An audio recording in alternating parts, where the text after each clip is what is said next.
Rauterkus, joining you for another week of head-to-head. Last week, of course, had a chance to talk to Jerry Humphrey III, and we were breaking down this matchup against Oklahoma. Thought maybe Auburn would have a chance. Peter, of course, we know how that one played out. A lot of frustration as it pertains to the officiating in the SEC. Before we really jump into this game, looking forward with Texas A&M, let's break down kind of what we learned about Auburn last week, even despite all of the officiating situations that were going on that the league, of course, had to address.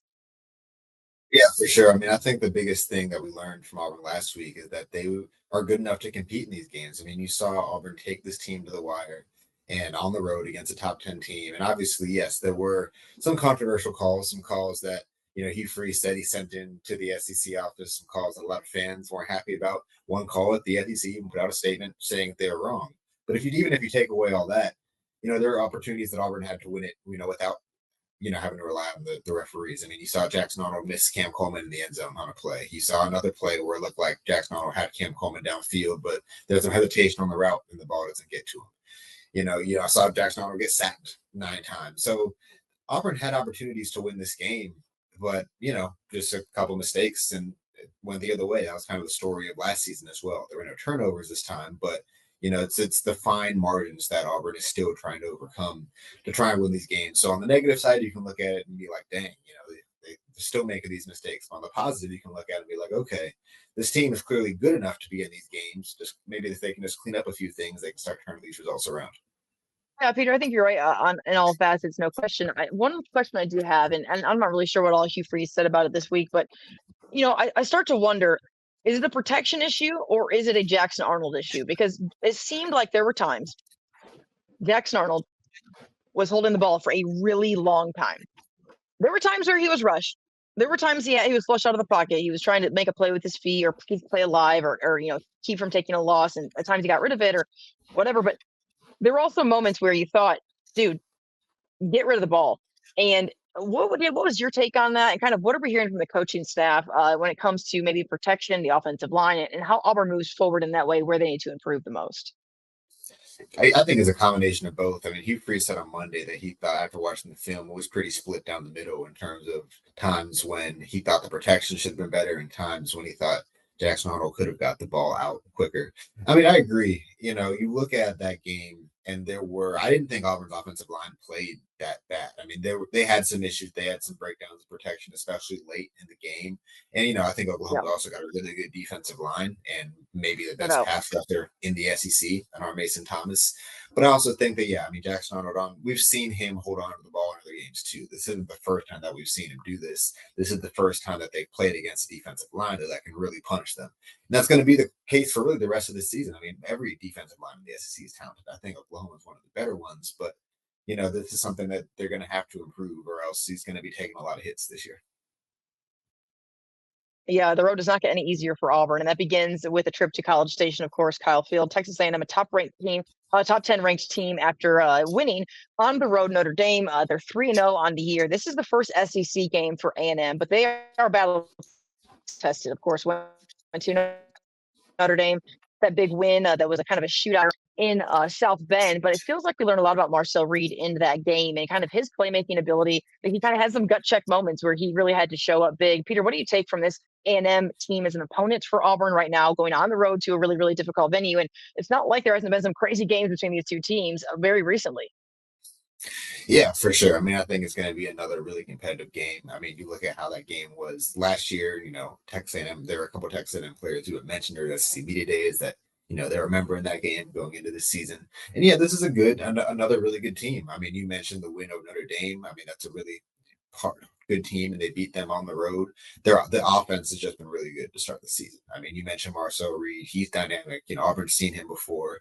But those two wide receivers might be the best Auburn is going to play all season between Mario Craver and Casey Concepcion. I mean, I think Mario Craver, Birmingham, Alabama native, went to Clay Chalkville High School. He had 207 yards against Notre Dame. Is a guy who just really, really explosive. Same thing with Casey Concepcion, a smaller receiver. It's really explosive, almost kind of like Eric Singleton a little bit in the way that he plays. So yeah, and not to mention the rushing attack as well. I mean, Le'Veon Moss missed the Auburn game last year with an injury, but another one of the top backs in the SEC, and you pair that with a mobile quarterback and Reed, and Auburn's defense is going to have their hands full. I mean, I think it might be the most all around, balanced offense they've played so far this season.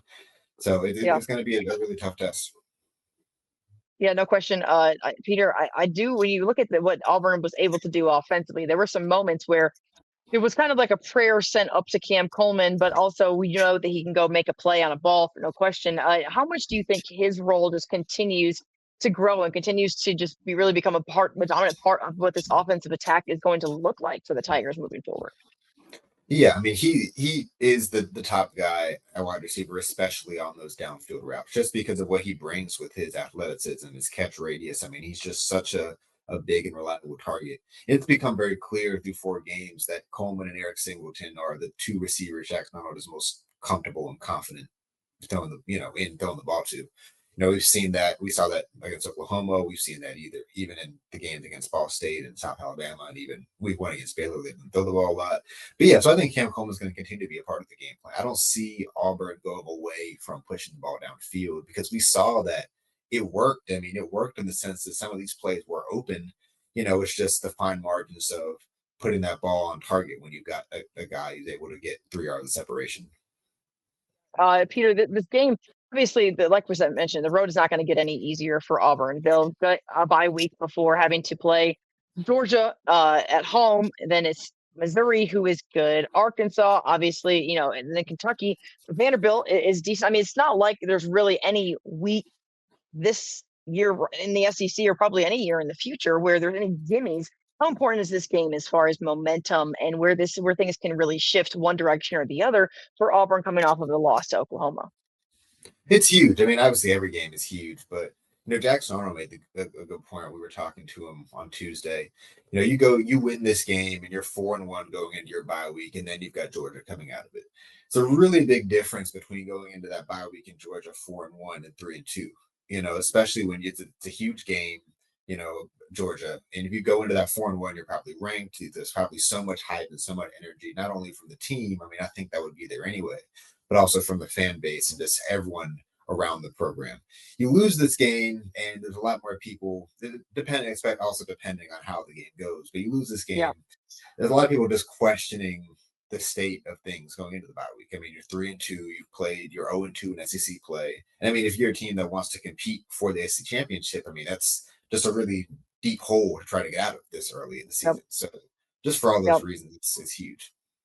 Yep. Let's do some quick predictions, Peter, as we look ahead to this game there in College Station. As of this recording, A&M a 6.5-point favorite in this game.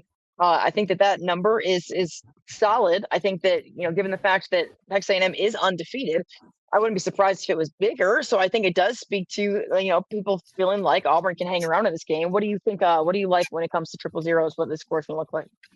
Yeah, if I'm not mistaken, it's actually the same spread that we saw last week when Auburn went to Oklahoma.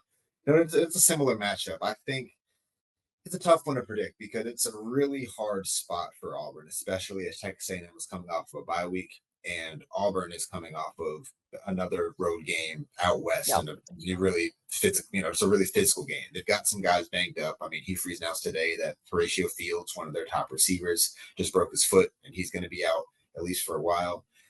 I say all that, but I also actually really like this matchup for Auburn. We talked a lot about Texas A&M's offense, and their defense is good, but we've seen their defense be vulnerable in the ground game. I mean, they're ranked right now near the bottom in the SEC in rush defense. They gave up close to 6 yards of rush in their season opener against UTSA.